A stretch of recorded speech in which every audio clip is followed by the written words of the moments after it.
Amit Thackeray नेरू police station मध्ये दाखल झालेत। महत्त्वाची अपडेट आपण पाहतोय। शिवरायांच्या पुतळ्याच्या अनावरण प्रकरणी अमित ठाकरेंवर गुन्हा दाखल झाला होता।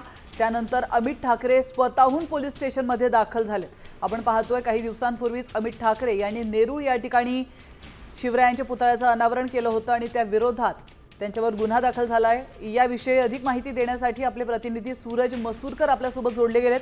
सूरज, अमित ठाकरे नेरू पोलीस स्टेशन मध्ये दाखल झाल्याचं आपण पाहतोय, काय अधिक माहिती?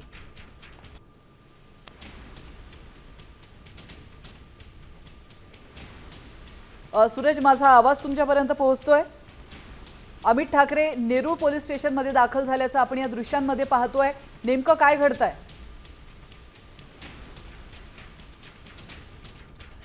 सूरज यांच्या सोबत आपला संपर्क तुटलेला आहे। तर आपण पाहतोय अमित ठाकरे नेरू पोलीस स्टेशन मध्ये दाखल झालेत। काही दिवसांपूर्वी त्यांनी शिवरायांच्या पुतळ्याचं अनावरण केलं होतं। बरेच दिवस झाले हा पुतळा बांधून आणि त्याची मात्र तरी देखील त्याचं अनावरण झालेलं नव्हतं आणि त्यामुळे अमित ठाकरे यांचं त्या पुतळ्याकडे लक्ष गेलं आणि त्यांनी त्याचं अनावरण केलं होतं कुठलीही परवानगी न घेता।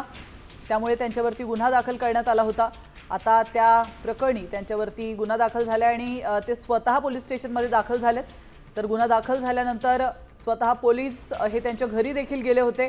मात्र त्यांनी पोलिसांना परत जाण्यास सांगितलं होतं। तुम्ही माझ्या घरी का आलात? माझ्या घरी येण्याची तसदी तुम्ही का घेतली? मी पोलीस स्टेशनमध्ये स्वतः येईन असं त्यांनी म्हटलं होतं आणि त्यानंतर स्वतः अमित ठाकरे त्या ठिकाणी पोहोचले।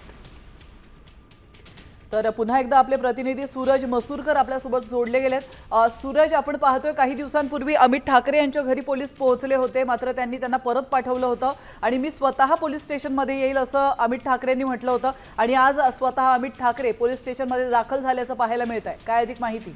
निश्चितच अमित ठाकरे जे आहेत ते आता पोलीस स्टेशनमध्ये दाखल झालेला आहे। तर त्याआधी त्यांनी छत्रपती शिवाजी महाराज यांच्या पुतळ्याला अभिवादन केलं आणि आता त्यांनी पोलिसांकडून जे आहे काढलेले आहे। आपण बघतोय की आता अमित ठाकरे जे आहेत त्या नोटीस दिल्यानंतर काही कागदांवरती जे आहेत अमित ठाकरे सही करत आहेत आणि पोलिसांसोबत काही आता चर्चा करत अमित ठाकरे बसलेले आहेत। त्यांच्या वकिलाने देखील सर्व जी कागदपत्र आहेत जी नोटीस आहे जी अमित ठाकरे यांना नेरूळ पोलिसांनी बजावलेली होती ती नोटीस देखील त्यांच्या वकिलांची टीम या पोलीस स्टेशनमध्ये दाखल झालेली आहे। त्यांनी ती वाचलेली आहे आणि त्यानंतर अमित ठाकरेंनी ती नोटीस जी आहे ती पोलिसांकडून स्वीकारलेली आहे आणि त्यानंतर त्या नोटीसमध्ये देखील सही केलेली आहे आणि आता मात्र अमित ठाकरे जे आहेत ते पोलीस स्टेशन मधून बाहेर पडत आहे। तर नोटीस त्यांनी जी आहे ती स्वीकारलेली आहे। आता मात्र माध्यमांशी नेमकं अमित ठाकरे काय बोलतात हे फार पाहणं महत्त्वाचं आहे की जे एक्सक्लूसिव्ह दृश्य आपण बघतो की पोलीस स्टेशनच्या आतमधली नोटीस स्वीकारतानाची आपण बघतो की जे सिनियर पीए आहेत त्यांनी ती नोटीस जी आहे ते अमित ठाकरेंना दिलेली आहे आणि त्यांच्यामध्ये ही देखील चर्चा झाली की मी स्वतः येणार होतो, तुम्ही याचा त्रास का घेतला आणि त्यामुळे मी आज या ठिकाणी हजर झालेलो। काही कामं माझी कामं काही पेंडिंग होती